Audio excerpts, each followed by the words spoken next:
Hello दोस्तों, जैसा कि हम जानते हैं डीपीएसपी पढ़ रहे हैं, डायरेक्टिव प्रिंसिपल भाग 4 पढ़ रहे हैं, जिसमें हम क्या पढ़ रहे हैं, डीपीएसपी यानी डायरेक्टिव प्रिंसिपल ऑफ स्टेट यानी भारत के नीति निर्देशक तत्व के बारे में। चूंकि हम जानते हैं कि ये कहाँ से लेके कहाँ तक चर्चा है, तो ये लेके 36 से लेके 51 तक चर्चा है ना। इस तरीके की यहाँ तक हमें चर्चा देखने को मिलती है। तो हमने यहाँ कहाँ तक पढ़ चुके हैं, तो हम 43 तक, यहाँ इसको हम कहाँ तक पढ़ चुके हैं, तो 43 तक पढ़ चुके हैं। वहीं आर्टिकल 44 की बात करें तो 44 में इसमें दिया गया था, इसमें किसकी संहिता की चर्चा की गई है, यानी समान सिविल संहिता की चर्चा की गई है।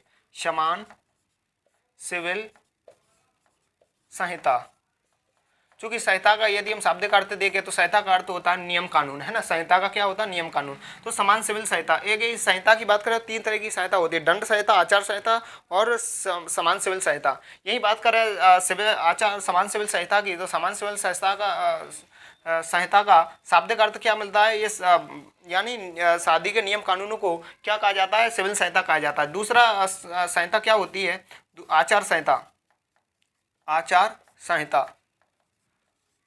आचार संहिता की बात करें तो आचार संहिता के अंतर्गत क्या आ जाता है कि चुनाव के नियम कानून को आचार संहिता कहते हैं, है ना। वहीं दूसरी बात करें तो एक होता है दंड संहिता,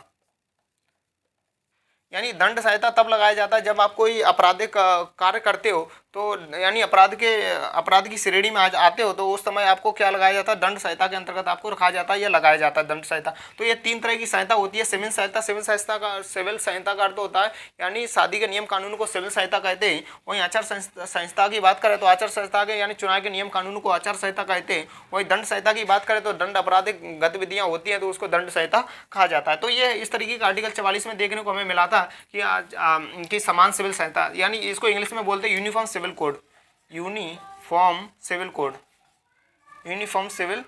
यानी कॉमन यूनिफॉर्म सिविल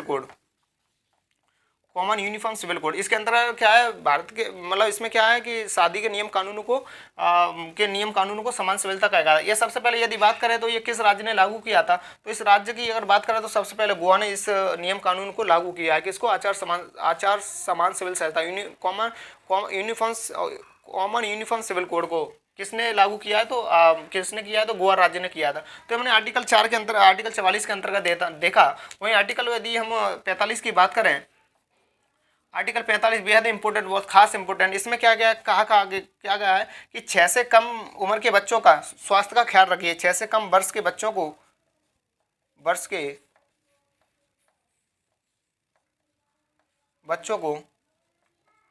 स्वास्थ्य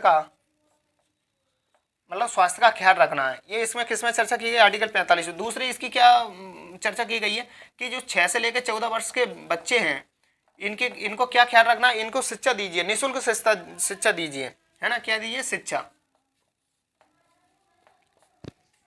निःशुल्क शिक्षा दीजिए। तो आर्टिकल ये 45 में देखने को मिला था, है ना, इस तरीके। वहीं आर्टिकल यदि 45 के अंतर्गत दूसरी बात करें तो इसमें आर्टिकल 46 में देखेंगे, तो आर्टिकल 46 में क्या कहा जाता है, आर्टिकल 46 में कहा जाता है कि एससी और एसटी के क्या शैक्षणिक और आर्थिक विकास कीजिए। क्या करिए, शैक्षणिक और आर्थिक विकास, इसकी चर्चा की गई आर्टिकल 40 में।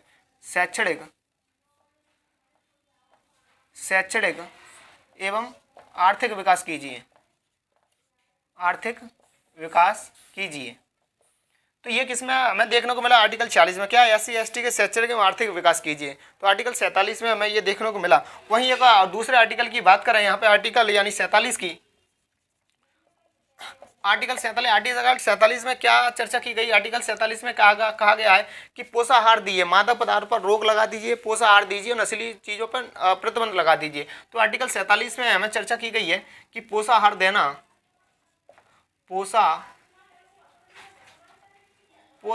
देना और मादक पदार्थ पर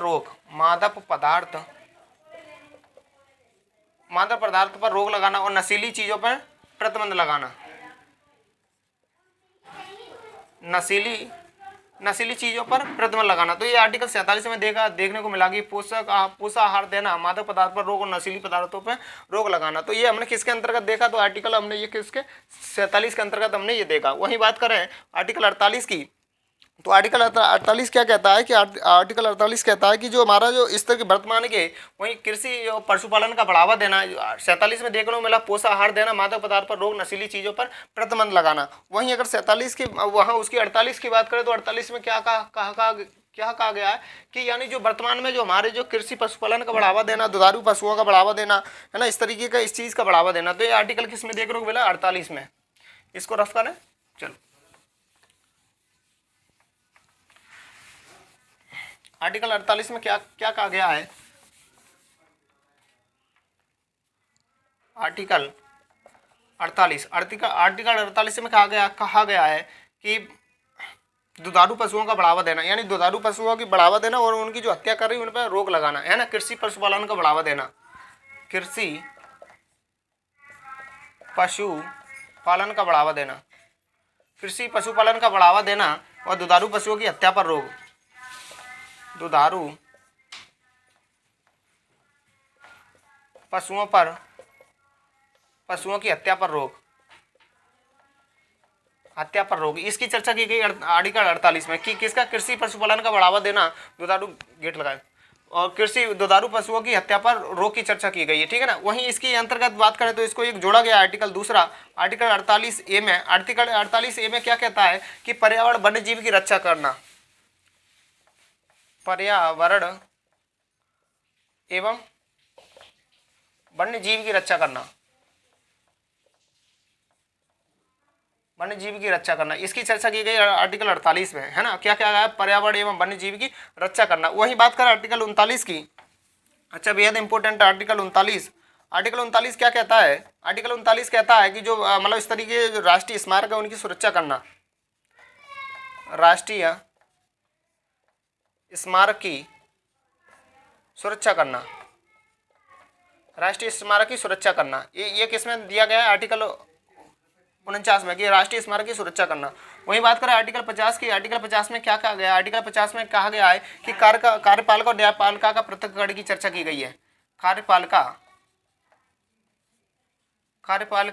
और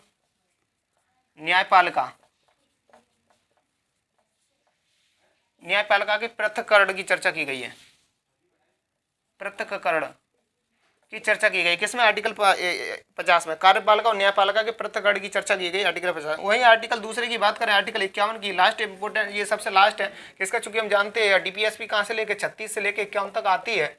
वहीं लास्ट यदि बात करें लास्ट में, तो इसमें क्या कहा गया? आंतरिक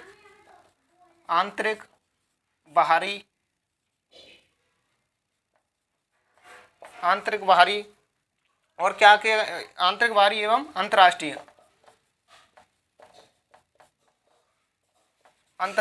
को शांति को बनाए रखना, इसकी चर्चा की गई किसमें? आर्टिकल 41 में। आंतरिक बाहरी एवं अंतर्राष्ट्रीय को शांति को बनाए रखना। तो हमने ये अगर इसकी बात करें तो डीपीएसपी हम पूरा भाग पढ़ चुके हैं। डीपीएसपी का 36 से लेकर 51 तक आता है ना। 44 आज हमने इस लेक्चर में बात करें तो 44 से लेकर 51 तक पढ़े हैं, है ना।